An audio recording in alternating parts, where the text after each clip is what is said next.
کا نمونہ سفینہ کا واقعہ نہیں سنا؟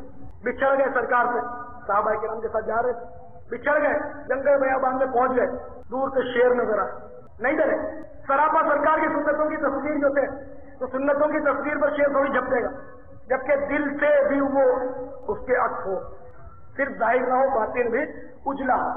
تو جب شیر نے دیکھا سفینہ نہیں ڈرے، شیر قریب آیا کہ شکار ہے، لیکن شیر نے جب غلام مصطفیٰ کو دیکھا، شیر کا خطرہ کیا، شیر خود کانپ اٹھا سامنے جب نبی کا غلام آ گیا۔ حضرت سفینہ رضی اللہ تعالیٰ عنہ نے فرمایا یا ابا الحارث انا مولا رسول اللہ، اے ابا الحارث میں رسول اللہ صلی اللہ تعالیٰ علیہ وسلم کا غلام ہوں۔ شیر دم ہلانے لگا اور اشارہ کیا، دم ہلاتے ہوئے آگے بڑھا، سمجھ گئے کہ یہ رہنمائی کر رہا ہے، خدمت کر رہا ہے۔ چنانچہ شیر کے پیچھے پیچھے چل دیے، شیر نے مناسب جگہ پر آ کر چھوڑ دیا، اپنے قافلے سے ملے۔